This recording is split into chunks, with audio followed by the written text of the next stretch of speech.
You're not afraid of the dark, are you? It's the sound of your death. We keep heaven packed with fresh souls.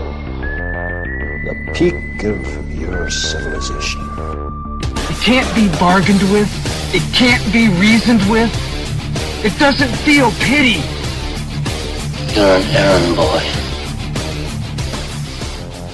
Heresy shouldn't be this much fun, my beloved truth seekers, but it is when you've got nothing to lose and so much to gain in a world you did not make. So welcome so much to Aeon Byte, broadcast from the virtual Alexandria through the God above God.cam on this approximately August 24th, the year of Yaldabaoth 2009. Welcome so much to that dream of you, that almost forgotten sigh of inner knowing and God knowledge, that dark odyssey through the gnashing rocks of orthodoxy. You either die a hero, or you live long enough to see yourself become the villain. Welcome so much to that state of being where you might lose your mind and come to your senses, where you can find comfort and a comfort zone while we shy away from scholarly pontification and definitely shy away from New Age babble. We're all in it together, kid. And welcome not so much to this cosmic insane asylum, very similar to the one in the movie Amadeus. Here, along with me, your hosts of hosts Abraxas, we struggle in purduing ignorance, nightmares, and anxiety, labeled lunatics, but actually in a much worse condition. The curse of chronic mediocrity, that sense of never attaining our destined potential, perpetually dry mouth from rarely drinking from the analeptic waters of our dreams and fantasies, and reeling from the serial headaches of second-guessing ourselves instead of listening to our holy trinity of intuition, instinct, and higher self. Kinda takes the fun out of being alive, doesn't it? But at least we are constantly absolved by a heavenly Salieri in his solar wheelchair, the representation of the God of this world, who smiles down at us because since he is the epitome of half-making and flawed conceptions, the old man has tricked us into believing he created us in his image. Go on. Mock me. Laugh. That was not Mozart laughing, Father. That was God. That was God laughing at me through that obscene giggle. But it's all a farce, for we, or something within us, is older than the galactic patron saint of mediocrity.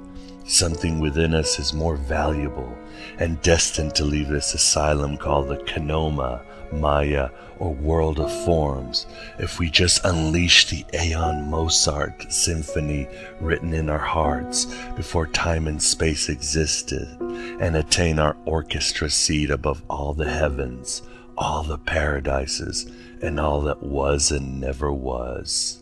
From now on, we are enemies, you and I, because you choose for your instrument a boastful, lustful, smutty, infantile boy, and give me for reward only the ability to recognize the incarnation. Like Philip K. Dick, perhaps the greatest of our modern Gnostic saints, wrote in his gospel known as the Exegesis, the creator of this world is demented. The world is not as it appears. In order to hide the evil in it, a delusive veil obscuring it and the deranged deity. There is another better realm of God, and all our efforts are to be directed toward returning there and bringing it here. Our actual lives stretch thousands of years back, and we can be made to remember our origin in the stars. Each of us has a divine counterpart, unfallen, who can reach a hand down to us to awaken us. This other personality is the authentic waking self. The one we have now is asleep and minor. We are in fact asleep, and in the hands of a dangerous magician disguised as a good god, the deranged creator deity.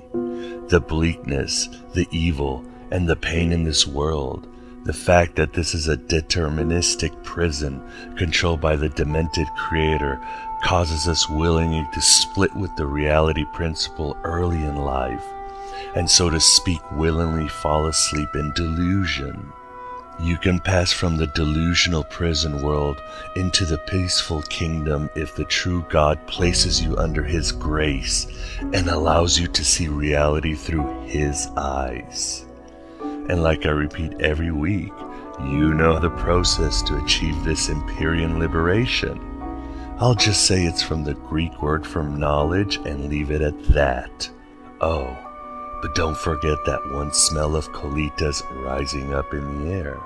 If you have something to confess, do it now. Give yourself some peace. Today, or more like in this eternal now, we have a very unique astral guest, my beloved true seekers. And he's unique because he's one of those few cats who actually listens to Aeon Byte. Miracles do happen. Praise the Lord and pass the ammunition!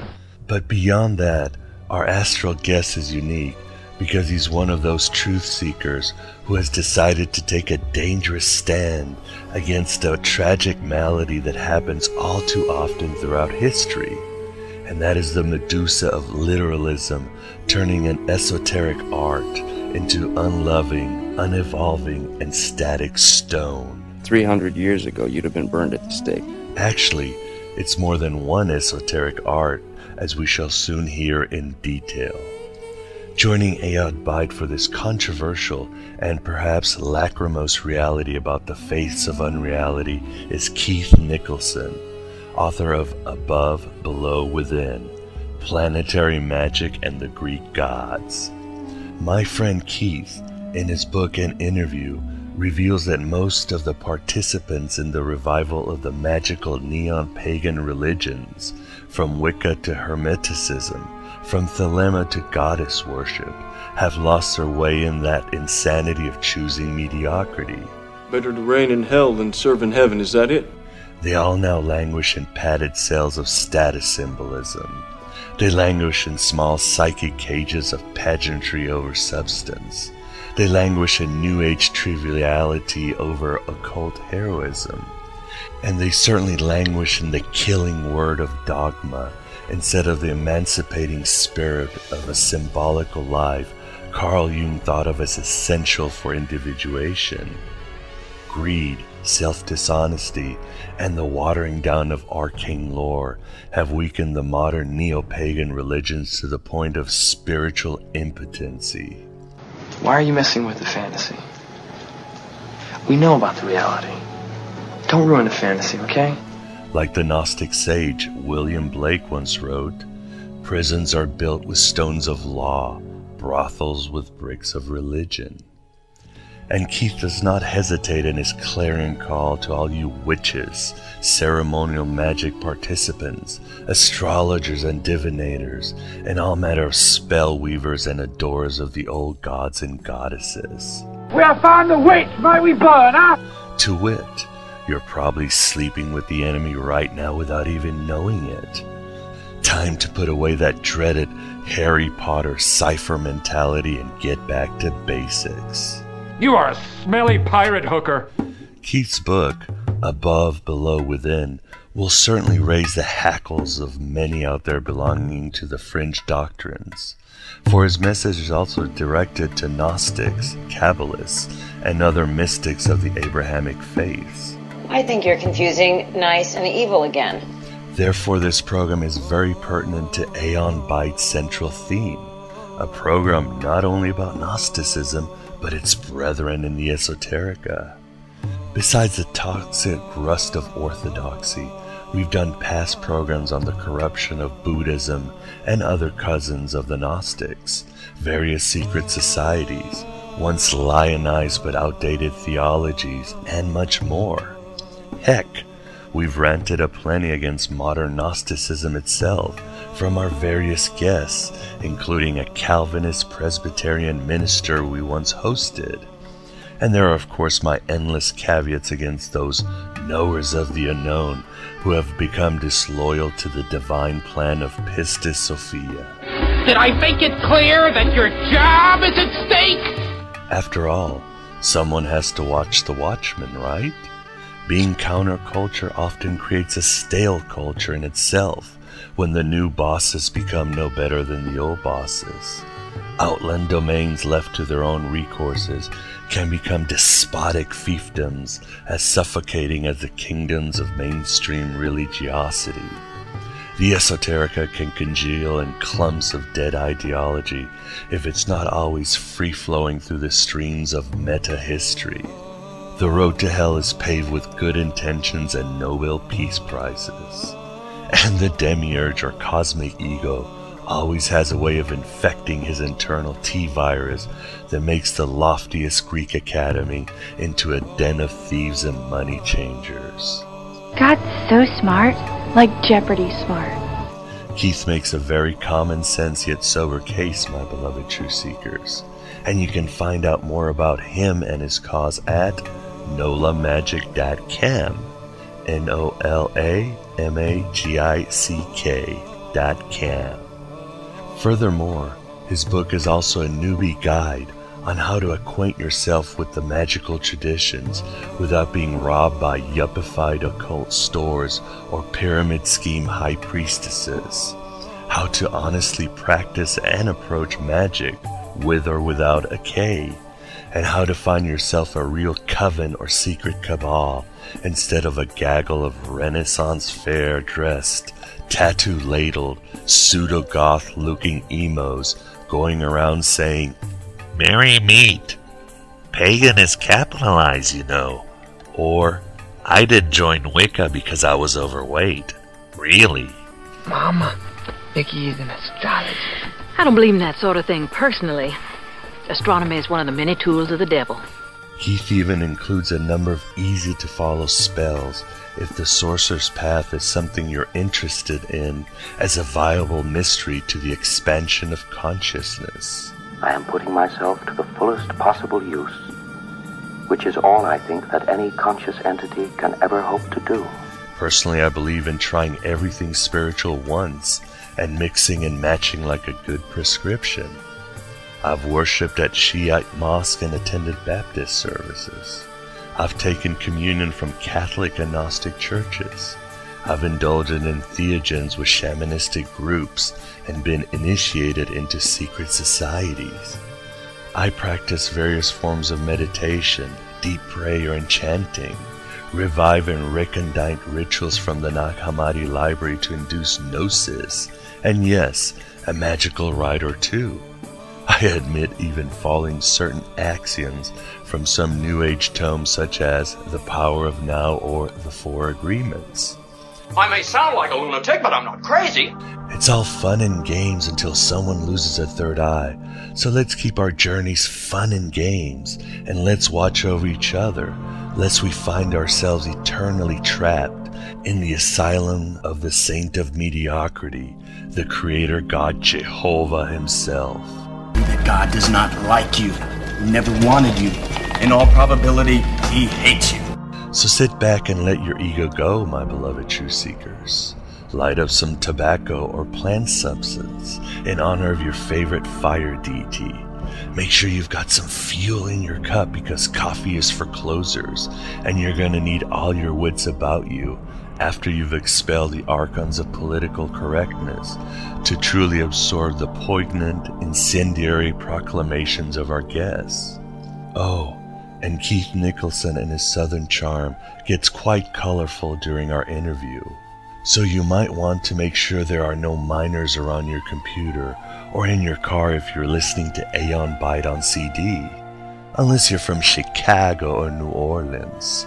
Then the whippersnappers probably know more adult language than you, so don't worry about it. But enough of my drivel threatening me into mediocrity. Onto the dire state of affairs of Wicca and the other Neo-Pagan religions.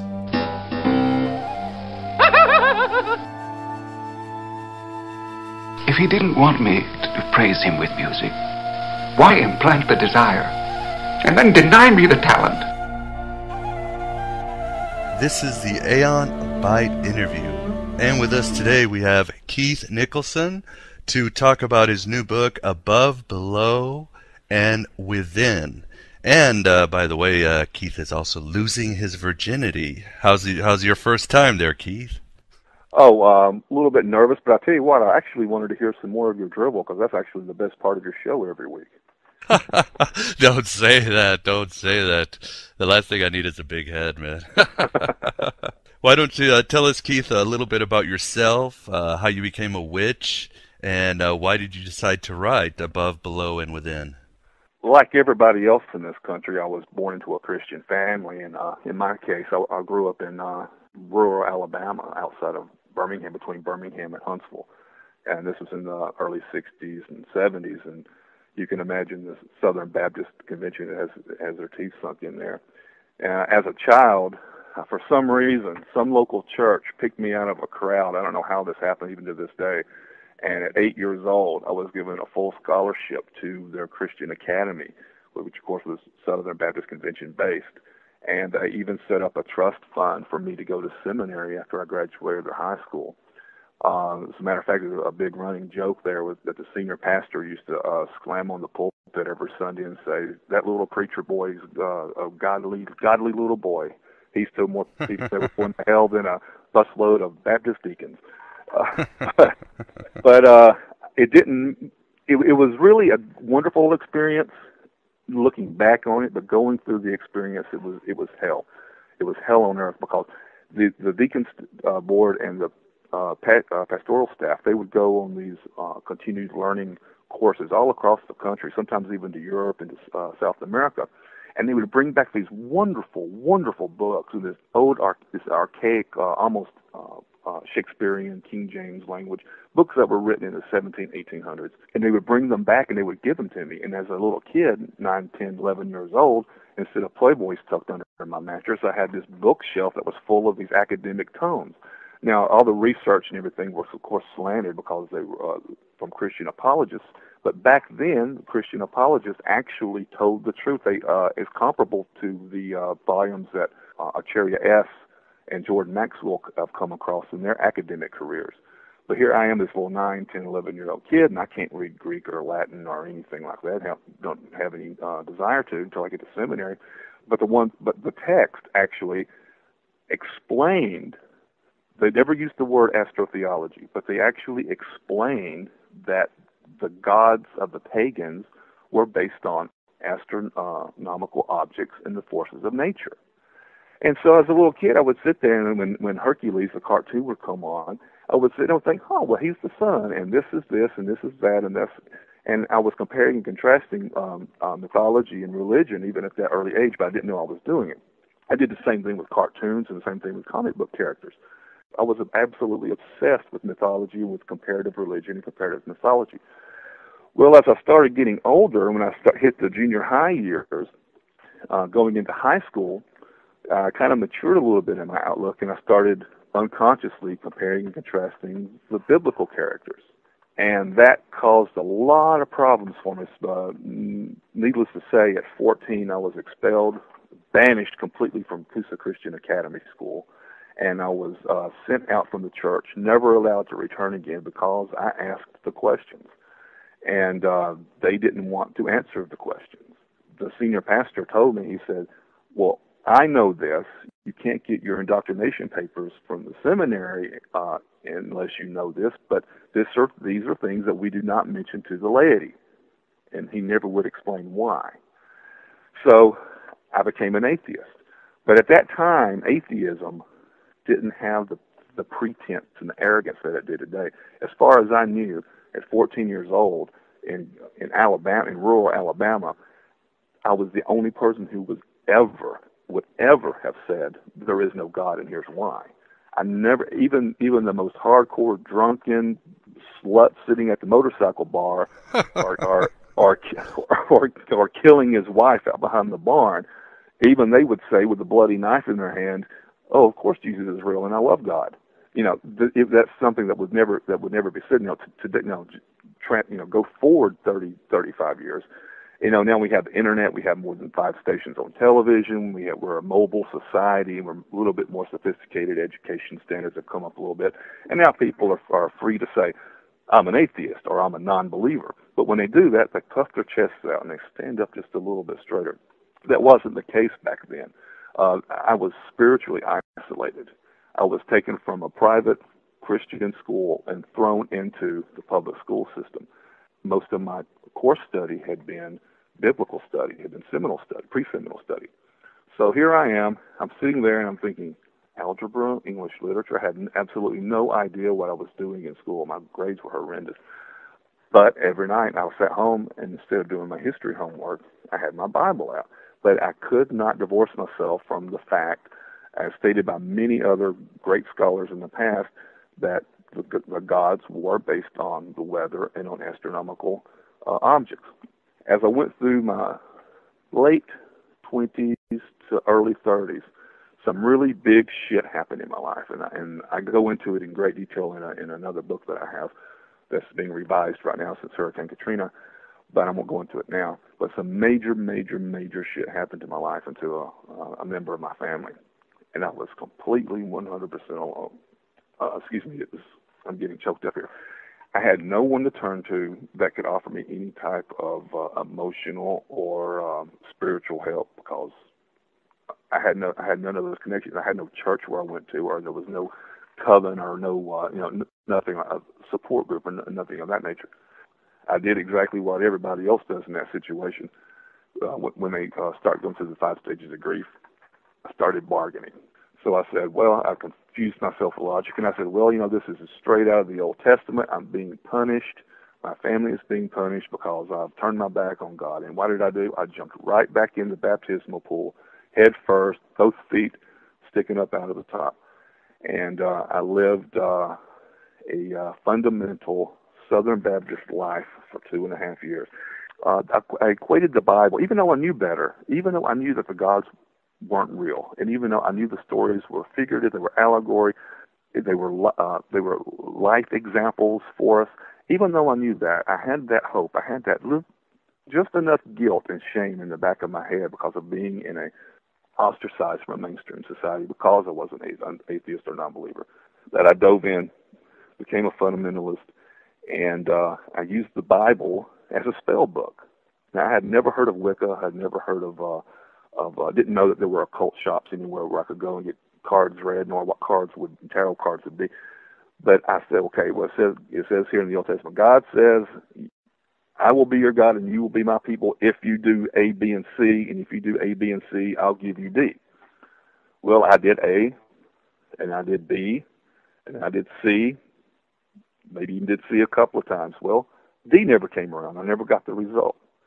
So I lived in prayer, and I lived in giving money and time to the church and to charitable organizations. Well, I'm supposed to do that. I'm supposed to do this. And I did A, and I did B, and I did C. Well, D never happened. Well, this went on for 2.5 years, and I was financially bankrupt. I was completely estranged from my family.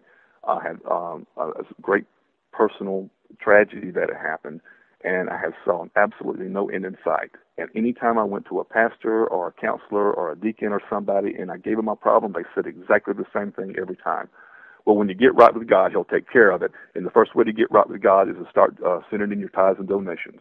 That was the first thing they said every time. So I was destitute. I was in tears. I was walking down the street, and I saw this guy that was dressed in like a Smurf's bed sheet. He was wearing it like a toga, and he had some kind of like a Marge Simpson towel on top of his head. And I thought, well, how odd. And he was setting up this little poker table, and he had some cards on. I said, well, what are you doing? Well, what have you got there? He said, these are tarot cards. And he explained to me a little bit. I threw the $15 on there, and I asked him my question about the plight I had had for 2.5 years. And he looked at me and he said, the card said that you're not ready yet. And I burst out in tears. I walked up the street. I walked in a bar. I got liquored up. I got in my car, and I drove to an occult shop that he told me where I could buy a set of cards. And I went there, and I walked in, and I bought almost every book on the shelf, almost every candle and bag of incense that he had. And I went back to my apartment, and I laid them all out on the floor, and I started reading. Well, guess what? When I opened up these spell books, when I did A, and then did B, and then did C, God damn, D happened. Never happened before with the Christian God.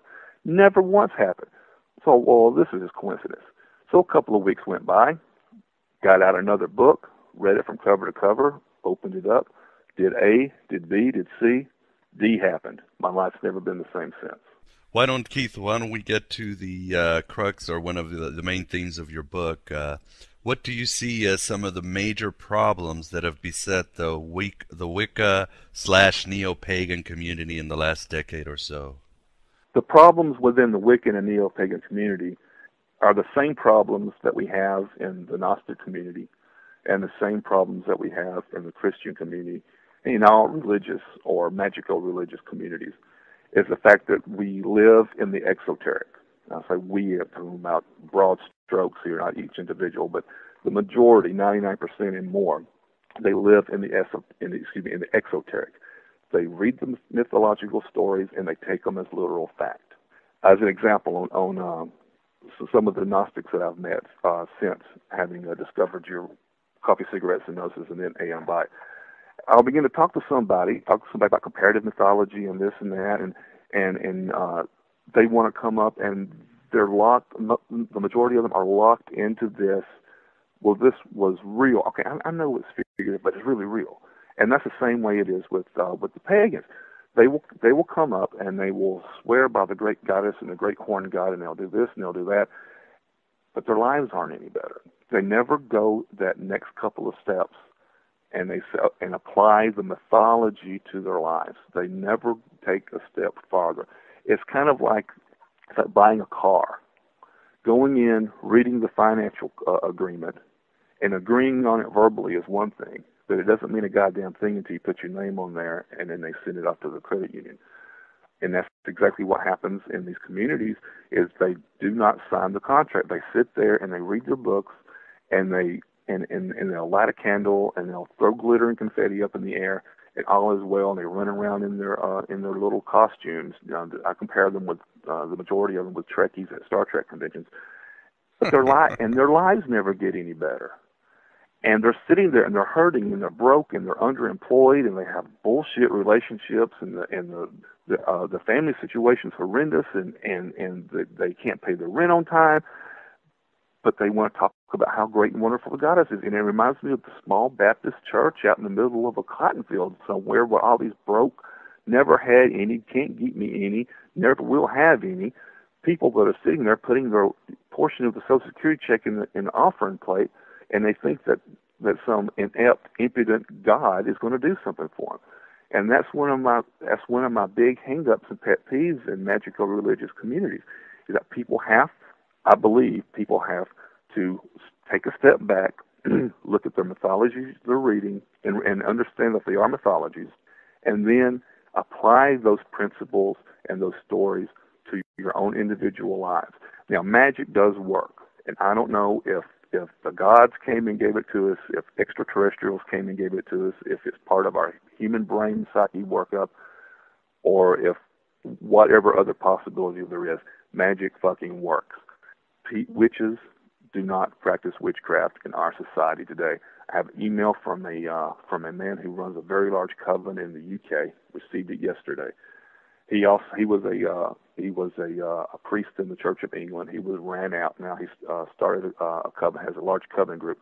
I sent him a copy of the book, and he said the same problems you have there in the States are the same problems we have here. He said, I cannot get people to understand that this is mythology. We hold on to this notion that there is deity. It's like, well, I don't really believe that's Cernunnos is real, but I know he is. They're afraid to divorce themselves. They're afraid to take that one step away, that one step farther away. As occult author Christopher S. Hyatt said, he said, myths turn into lies, lies turn into laws, and adherence to the laws has replaced the personal experience of the myth. That's one of the greatest statements, one of the greatest sentiments that's ever been espoused in Neo-Paganism, and it's true today. Yeah, or like Joseph Campbell said, religion is just myth misunderstood. Exactly. Exactly. Yeah, and I love some of, you call them fluffy bunny Wiccans and Neo-Pagans, who are more interested in the pageantry and all that, and wearing tattoos and looking like goths. And wearing their pentagrams on their chests, and you say that you shouldn't even do that. A whole bunch of other things. And what I thought is was interesting, Keith, is you also say that, you know, how atheists are completely obsessed with Christianity, but isn't that their problem too, is that Neo-Pagans, Awakens are also obsessed with Christianity? They really care what Christians say, but they really don't care what Hindus or Buddhists say. Well, that's exactly right. There's 2 points to that. Number one, they'll sit and they'll say, oh, the first thing on their websites, and the first thing when you meet them in a bookshop, or the first thing when you meet one at a pagan pride day is, we do not believe in Satan. We do not have a Satan or a devil in our mythology. Oh, okay. Well, which mythology do you practice? Oh, we're Celtic. Oh, okay. Then why are you calling on so and so over here? That's a Sumerian god, or that's or calling on Isis. Well, she's Egyptian. Well, we're eclectic Wiccans. We can work with this god and that god. Then why can't you work with Jesus, or why can't you work with Satan? See, you're being hypocritical. You can't divorce yourself. I'm going to go right to the source. This will offend a lot of people, but you know, fuck it. All right. Anton LaVey wrote in the Satanic Bible back in the 60s, and you can take Anton for what, you know, was he a plagiarist? Was he a con man? You know, was he a CIA plant? Whatever that you want to talk about Anton. But this one quote from him, and this is in the book. Anton wrote, "This is yet another indication of the guilt-ridden philosophy which is held by these neo-pagan, pseudo-Christian groups." He's referring to Wiccans and pagan covens. He goes on to say, white witches want to delve into witchcraft, but they cannot divorce themselves from the stigma attached to it. Therefore, they call themselves white magicians and base 75% of their philosophy on the trite and hackneyed tenets of Christianity. And that's exactly what they did. Here's a perfect point, and I think I outlined this pretty well in the book's introduction. I said before, when I first got into paganism, I first discovered witchcraft, that shit started happening in my life. And if I needed money, I did the spell, boom. Money was coming to me left and right. Magic was going so well for me. It wasn't just money. It was other things in my life. Every aspect of my life was improving and increasing, and I was benefiting left and right. Well, at the rate it was going, I thought, well, hell, all of these big books that everybody says that I'll need one day for this great magic, this high ceremonial magic. Well, hell, if I start making togas and robes and start making these wands and crafting these stones and doing this and that, well, shit, in a year's time, I'll be a combination of Hugh Hefner and Bill Gates. And hell, nothing. All right? So here I am, and I've got and these books aren't cheap either. They're expensive as hell. And it takes a lot of time and a lot of money to sit and make all these different tatwas and wands. Everything's got to be just right. And so I'm sitting here looking in my garage, and I've got all this stuff in here from, and I'm almost applied for a credit card at Lowe's. I mean, I was building all this stuff. And I'm looking at this triangle of art, and it's got Jehovah written on it, Elohim. It's got the names of the angels written in around a circle. And I'm looking at my wand, and it's got Hebrew characters on it. And I'm looking around, I'm like, wait a minute, I'm standing here in a circle, performing witchcraft, magic. I'm sitting in a circle, and this book is telling me to read from the Psalms, petition Jehovah, pray to Jesus, and ask for protection from Satan. What the hell does this have to do with craft and magic? So, all right, I toss that to the side, and I pick up another one. I dust it off. Oh, okay, Hermetic Egyptian magic. So I open it up. It's the size of the Britannica. Open it up, and I go through there. Okay, I'm going to do this spell two nights from now at 8 o'clock, and I'm going to do this. Wait a minute. Even the Egyptian formulas have stand in a protective circle, recite the Psalms, call upon Jehovah, invoke Jesus, pray to the angels. And I'm like, what the fuck is this? So I said, well, hell, if this many pagan occult writers are telling me to do this, there must be some validity to it. Guess what? My spell work went down to just as it was when I was bending over and kissing Jehovah's ass and wasn't getting anything in return. My spell work success went down to nothing. I spent 2 years of wasted time, effort, money, and a sacrificed life for bullshit. Why? Because people, pagans, Wiccans, occultists, cannot divorce themselves from the religion of their upbringing, Judeo-Christian training. They cannot do it. They have not done it. They can do it, but they have not done it, and they are not willing to. They think that because something has a Hebrew character in it, or something has an angelic name, or a psalm, or Jesus, or Jehovah, or anything that comes as Judeo-Christian, they think it lends validity to the practice, and it doesn't.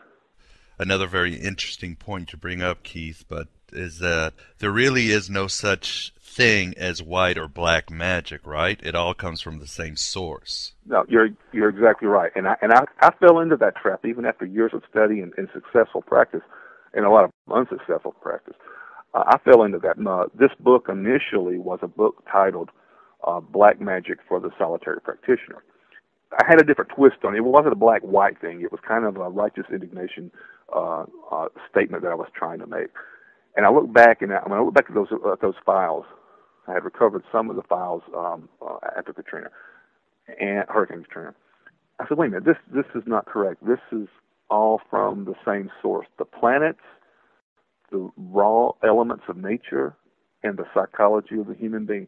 There is no different energy. When somebody sits down and does a tarot card reading, someone sits down and throws runes, somebody does the I Ching, or somebody uses a Ouija board, the energy that causes each of those divination devices to work comes from the same source. But people will say, oh, you can't use a Ouija board or talking board. You can't do this because that's demonic. Well, no, bullshit. It all comes from the same source. There is no black.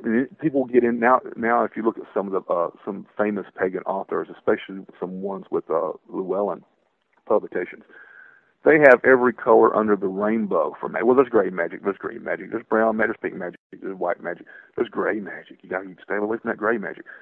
Even occult shops. Now, not here in New Orleans because this is a tourist town and there's a lot of voodoo and people are a little more open-minded here. But a lot of shops will not sell black candles, even though black is a wonderful color to work with, and it includes banishings and endings, and black absorbs all the colors of the spectrum. They will not, because of that stigma attached, because I think that it is black magic. But there is no black magic.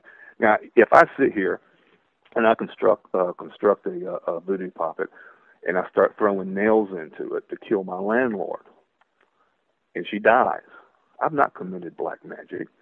My intent, I hate to use the word evil because I think that's a subjective term, but my intent might have been evil or malicious or black-hearted or black in nature, but the same energy that if I do that, and if my wife goes and performs a spell with the healer from my stab wound, that doesn't mean that she's performing white magic. It's the same magic. It's the same energy.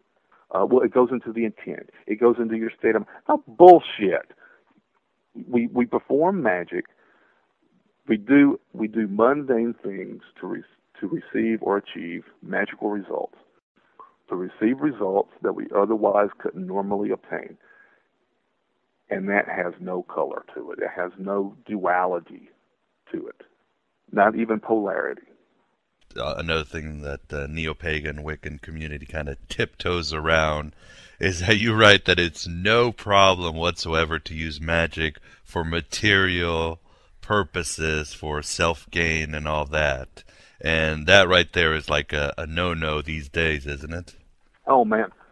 There's really no way to hide. If you happen to have a local shop and you go there pretty frequently, you get to know the owners. There are some really great owners and shop workers out there.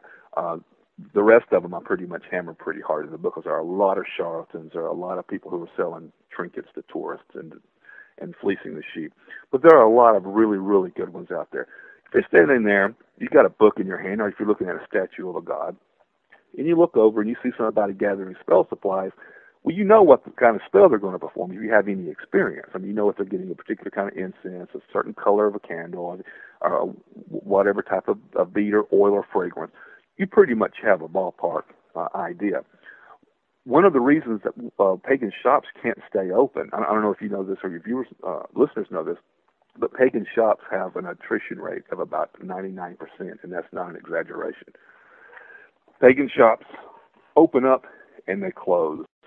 And the main reason for that is because witches and Wiccans do not perform witchcraft anymore. There's a big taboo. It's an urban legend that started somewhere, and I don't know where. But it started mainly from the internet, of all places, that requesting temporal benefits through magic is evil. That you'll receive a karmic backlash or a negative backlash cosmically for that. One time I was doing research about pre-Katrina, and there was a chat room for our blog from a local store, and I was playing devil's advocate, and I typed in there, is it okay to perform magic or witchcraft to get a better job? Okay, and I just left it there. It wasn't 2 hours, there were already over 30 hits, and every one of them said the same thing.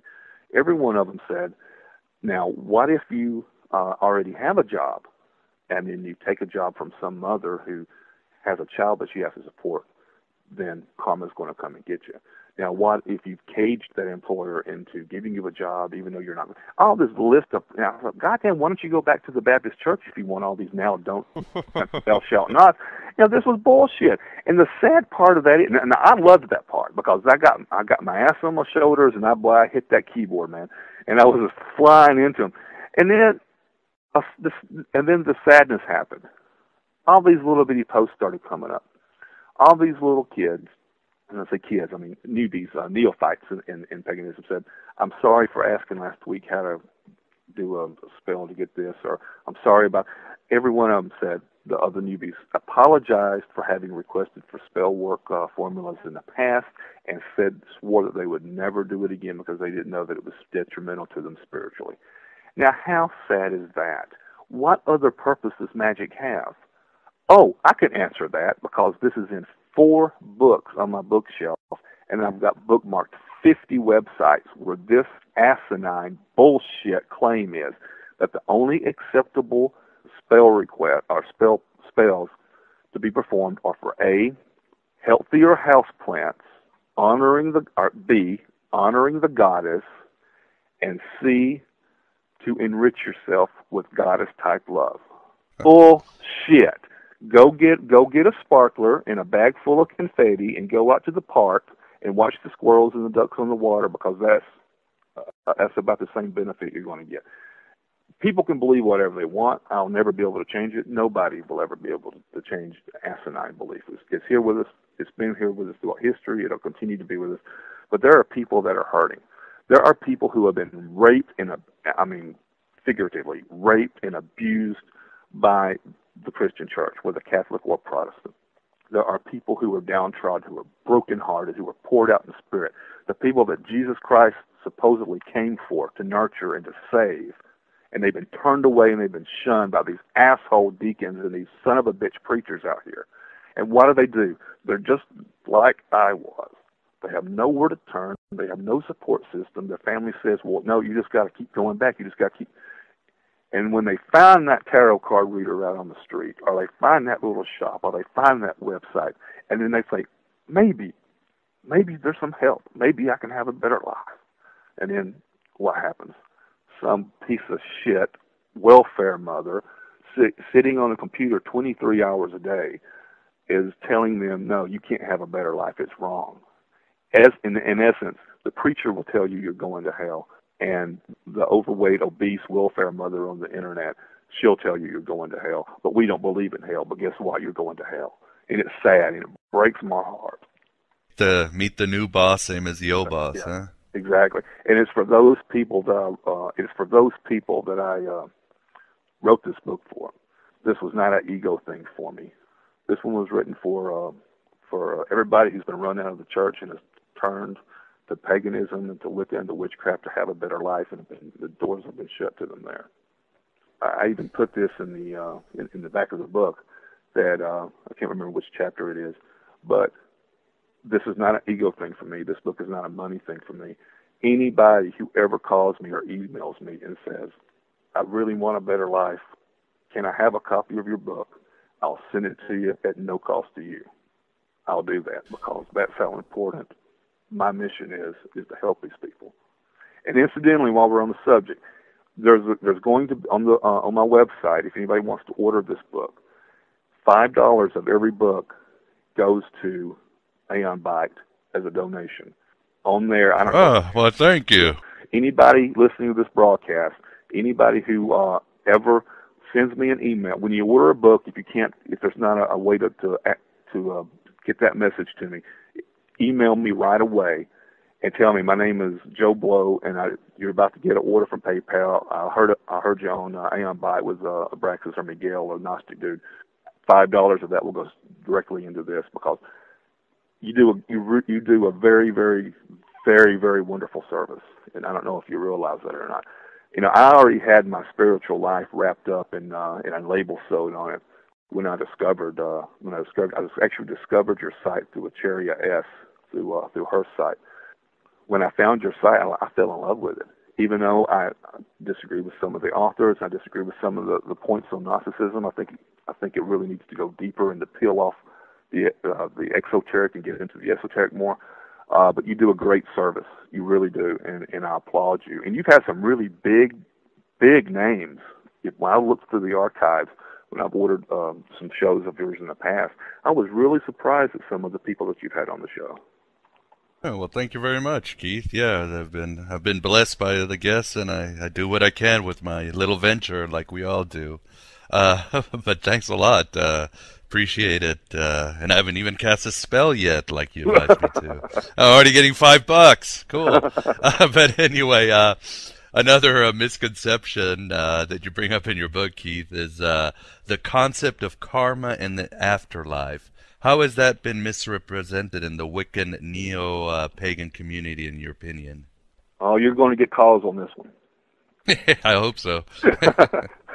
Neo-Pagans, Wiccans, have the same attitude, the same belief of an afterlife and karma that Christians do, the same that mainstream society does.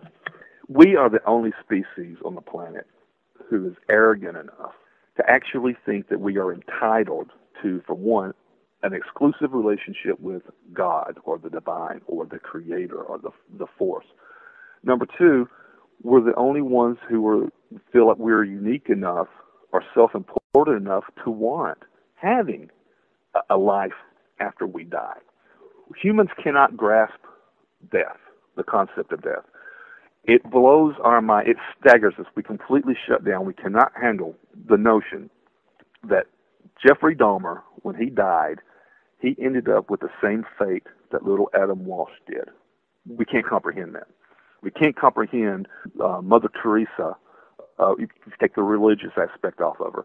The good that she did and the help that she afforded so many people, so many starving children, dying children. We can't think that Charles Manson will end up with the same fate as her when both of them die. That there's nothing else. Life on the planet, energy, nature is cyclical. Yes, it is. But human life, animal life, is linear. That's it in this story. I know that if there is no doubt in my mind that if we were able to come back after we die and have these life lessons, and then I'm supposed to learn in this life what I screwed up with in the past life, and then but I don't remember it, and I don't recall it, but the reason I have this bullshit job at McDonald's and I've got herpes from my first girlfriend I ever had in high school, the reason all this is happening is because I was a son of a bitch in a past life. Well, so I've got to pay that price, and then I got to move on. I've got to learn these spiritual truths here, and then when I die, either I'll move on or I'll have a better life in the next life. No, that's not true, because if you think about it, there are 6 billion people on the planet right now. If we have this revolving door evolutionary reincarnation cycle where our souls and spirits evolved each time, then we would have Gandhis walking around everywhere. No, we don't. We've got Donald Trumps walking around everywhere. We got George Bushes walking around everywhere. We don't have any enlightened souls. The enlightened souls that we have, they either don't get reelected or they end up getting assassinated. There are still starving people. 13 million children in America. 13 million children go to bed hungry every night. We have 48 million people who don't have access to a medical care. It's a big story on the news now with the health insurance thing they're trying to do. This is bullshit. Anytime you find a homeless man, somebody that's hungry, or somebody who doesn't have health care, or somebody that's unemployed, anytime you find one of those type of people within a 5-mile radius of a Christian church, that's an indictment against that church. 100%. So no, there is no enlightenment that I see. There is no great wave of evolution of evolutionary spiritual conquest that comes with each life progression and all this bullshit. It just is. I just can't buy into it. I do not know. I do not know for sure. I've never died, to my knowledge. I've never died and have never come back or been denied coming back or whatever, to my knowledge. But of any of my opinions, any of my hyperbole, I'll put most of my reputation and most of my bank account on this one notion right here. That's how strongly I feel about it. It's one of those things, you feel it, if you can feel it and you can have faith about it, but you really, really don't know. I'm 99.9999% sure that I know this one. If people would actually think about it, Dr. Carl Jung said, death is psychologically as important as birth.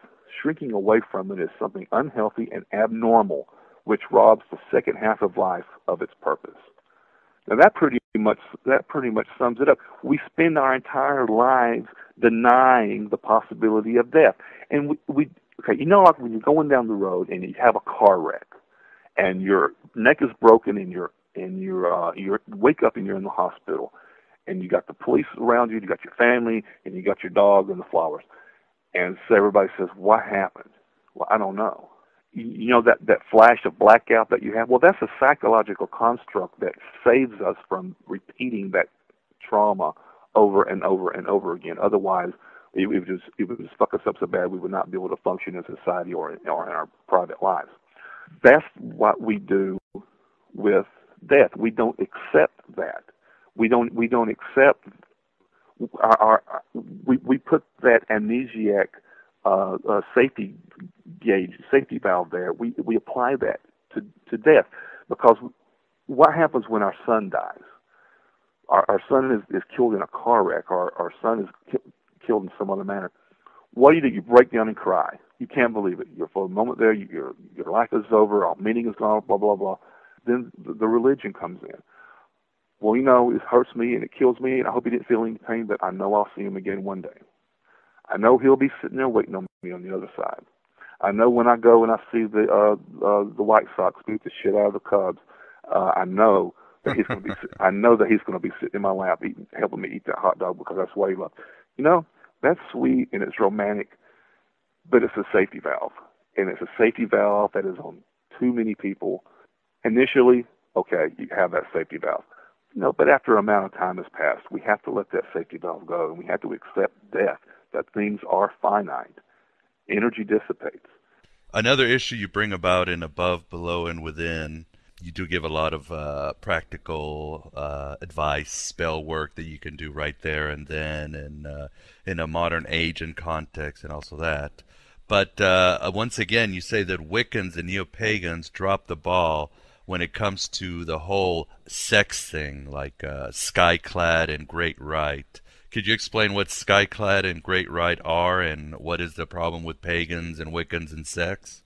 Well, Skyclad and Great Rite are two, and there's another one that you didn't mention, the Fivefold Kiss. Those are three activities in ritual ceremony and practice that are given archaic type words. Skyclad. What is it? I wonder what that means. That means you're naked. That means that you're sitting there with your clothes off. You know, your dingleberries are hanging out, and everybody's looking at your tater tots. Okay, that's what that is. That's naked. But we know we got to throw the word Skyclad because it's more socially acceptable. It's more politically correct. And besides, we don't do that anyway. But we know what it means. But those outsiders don't know. And then the Great Rite basically is just having sex. All magic is based in fertility rites. Every aspect of magic and a great portion of religious ritual, liturgical practice, is based on fertility. Well, fertility not as in the plants are growing up. No, people out there fucking. Animals are fucking. Plants are fucking is to some degree. I mean, it's not conscious, but that's what it is. Sex is a tremendous energy-raising, energy-boosting, energy-promoting activity that helps charge and send forth the energy that you are, send forth the intent of the spell, of each spell. And one of the reasons that it's so necessary, now people will say, okay, well, I'm sky-clad underneath my robe, these robes that I wear to Walmart and with my pentagrams hanging out, my purple hair and everything. But the Great Rite is also symbolic, because we do this when we take the ritual knife and we put it into the ritual cup. Well, that's good enough for the goddess because she knows that I don't want to do that. Bullshit. We have to have certain. There are certain things in society, mainstream society, that are based on Judeo-Christian mores that have to be expunged, completely eradicated from Neo-Pagan, magico-religious ceremony. And one of them is the fear of nudity and the fear of public sex. Now, I'm not one of these people that's going to go down to a glory hole convention on the south side of Chicago or something like that. Okay, I'm not a hedonist where I walk around around Lake Michigan in the nude or anything. But there are certain things that happen in the privacy of ceremonial magic, or in the privacy of the ceremony of magic, that are necessary, and one of them is sex. There is no greater energy-raising device whatsoever. And people will sit and they'll look at that and say, "Oh, I'm going to beat on the drum, or I'm going to dance, or I'm going to do this." You know what? Bullshit. Are you a fucking witch or not? Are you Wiccan or not? Go back to the core materials of Wiccan thought. Gerald Gardner. If you'd have told him, "Well, no, I find this offensive," he'd have said, "Fuck you, get out," because we're doing work here. This is serious shit. People's jobs are on the line. People got custody battles over here for their kid. Asshole over there, his car broke down. He needs a car. All right, we're doing magic here. We're getting results. So if you want to pull this modesty bullshit and just get the fuck out and go back to the church. I hate to take such a hardline stance on it. Some groups are coming around and they're acknowledging that the Great Rite and Skyclad are legitimate, valid witchcraft practices. And they've seen the validity in them and the results. So what they're doing now is some of the groups in Covens, they're doing they'll have a designated couple that during that portion of the rite they'll excuse themselves, they'll leave the circle, and they'll go into another room and they'll do whatever, and then everybody out there will do drumming or dancing or whatever. And it's a private thing. Okay, if that's the way you want to do it, that's a step in the right direction. That's good. That's great. Okay, at least they're acknowledging this. But if you look at some of the websites, they'll have the charge of the goddess on there, which in the charge of the goddess says the goddess tells her followers, "And you will be naked in my rites." It says it point blank. And almost every Wiccan group, a Neo-Pagan group, has got the charge of the goddess on their websites. But at the bottom of the page for the next events, it'll say, "We do not work sky-clad. All attire should be modest and appropriate in polite society." Like, what? You just said 4 paragraphs up that you're going to be you shall be naked in my rights. It's just the bullshit. People aren't really scared of exposing themselves and making themselves vulnerable by being unclothed. That's some of it. We're all human, okay? That's not the big picture. The big picture is they think if they keep denying it and denying that it exists, that the other soccer moms who happen to teach the Sunday school class where little Julie goes and where I really go and sing in the choir, but I don't want my Coven people to know about it, because if she ever finds out that I bought a preteen book for little Sally, then she'll know that I get naked and fuck with a group of people casting witchcraft. It's not the fact that I'm performing witchcraft and singing in your choir. It's the fact that I'm naked and having sex and performing witchcraft. See, those two always come first. And it's bullshit. If you're going to do something, fucking do it. Why in your book and in your obviously your personal life do you see the Greek gods as a more authentic pantheon to utilize, even though, as you write, all gods are just personifications of the heavenly bodies? Man, that's a hard question. The chapter that I struggled with the most was the first chapter, because I had to get that in there up front, and it's the most important chapter in the book in my thought. Yes, all of the gods are personifications of nature, of the forces of nature, the events of nature, and astronomical objects. The gods are anthropomorphized figures of those. To anthropomorphize something means to give human attributes or traits to a non-human entity. Example, Mickey Mouse is a perfect example. A little mouse doesn't run around and twirl a baton and sing and conduct a choo-choo train. But Mickey Mouse does, because he's been anthropomorphized to have human characteristics. Each of the planets are. Now, the result that we have now all goes back to Alexander the Great, who, in my opinion, was the greatest man who ever lived. Alexander, as he took the Macedonians and the Greeks, and he took them and went east. He conquered North Africa, Egypt, Asia Minor, Asia, got all the way over to India. Well, what he did was he wanted to build, he had something like 20 Alexandrias all over the map. And he wanted to bring all the gods. For one, he gave them all the Greek. He gave them all the same language. Okay, and then he recognized all of their gods and brought all of their gods from each different pantheon into the Greek mystery schools. And when he did that, those deities slowly tapered off and became morphed in, absorbed into the Greek mystery schools, and then died off. But figuratively, So when we look in a book and we see, okay, well, such and such was the god from Sumer. I mean, yeah, you know his name, and you know some of the mythology that's been written about him on a clay tablet somewhere, but that's all you know. We do not have the living, breathing examples of that god, because each one of them, even though, okay, just take Zeus for example. Zeus, being Greek, he's the planet Jupiter. So you go over, and then Jehovah is a slash between El and Jupiter. Okay, but that's a Semitic god, and his attributes and personality is a little different because it dealt with that locale and that language. What Alexander did was he encompassed the globe that was known at that time, and they were all absorbed in. So when we get here to when the Romans took over the Greeks, what they did was they changed the names to accommodate the official language of Rome, a different version of Greek and Latin. So Zeus became Jupiter. All the gods made that merge, but they didn't change the personality traits. They didn't change the characteristics. They didn't change the mythologies. All they did was they just switched the names. They did not switch the names with the other gods that Alexander went out and conquered in the East and other parts of Europe and Asia Minor. They just absorbed and kind of died away. They got tucked away.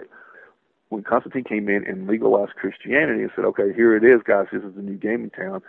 In this sign conquer," then the 12 gods of Olympus were simply morphed into the 12 apostles, and then what we have today.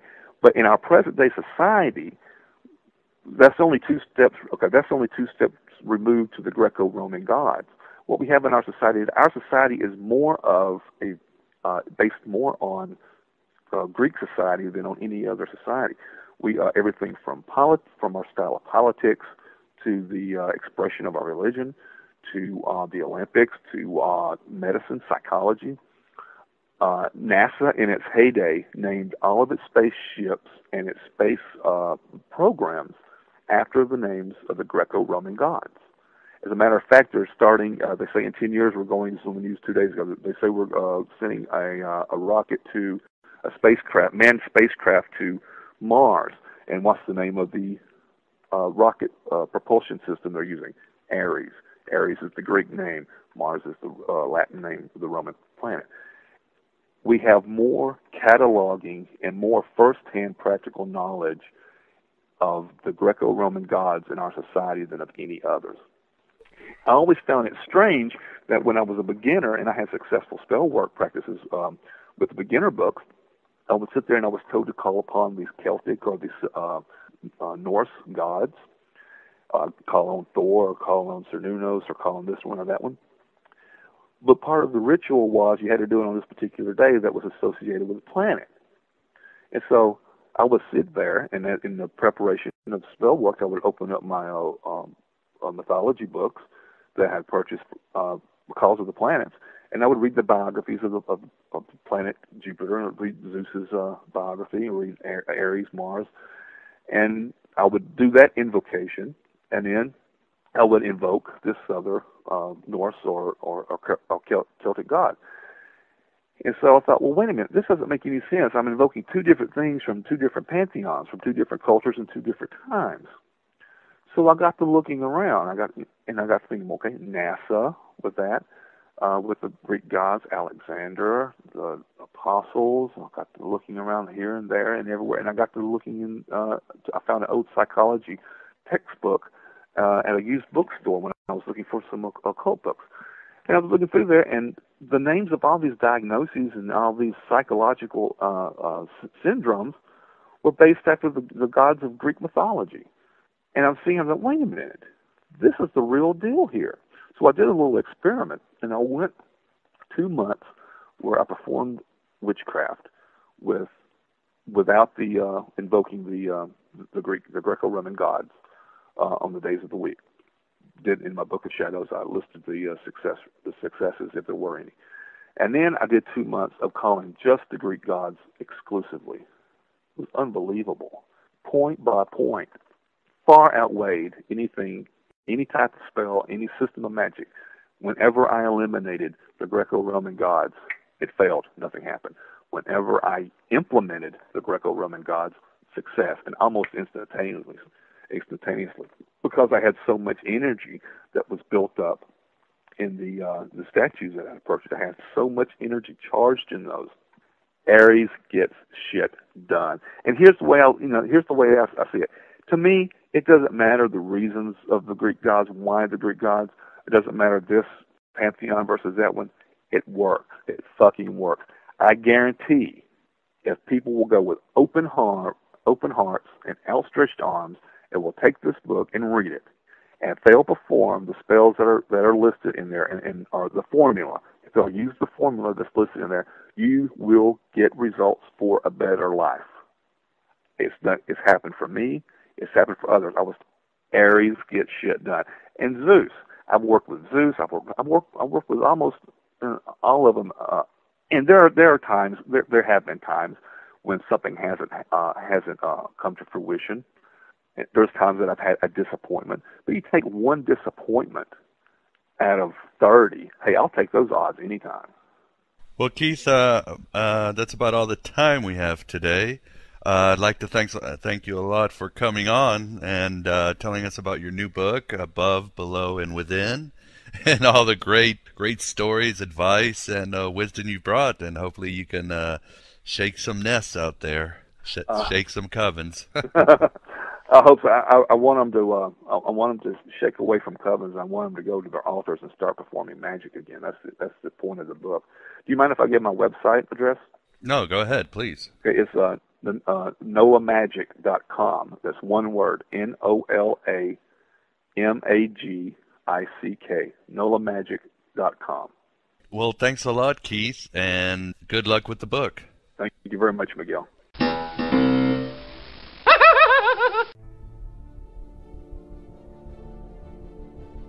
And there you have it, my beloved truth seekers. Keith Nicholson on the corruption of the magical Neo-Pagan revival and other sundries from his book, Above, Below, Within, Planetary Magic and the Greek Gods. Again, for more data on Keith, his mission, and his works, please visit NOLAMagick.com, NOLAMAGICK.com. Let him know what you think, because he certainly wants an open discourse on what might be a true cancer in the magical communities.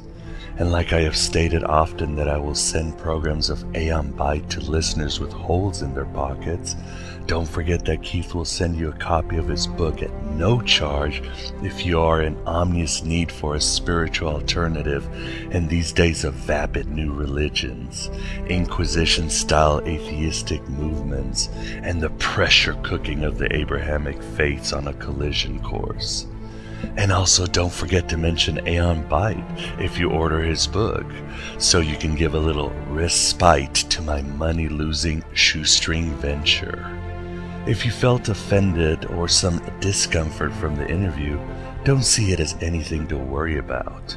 Continual interior inventory is part of self-knowledge.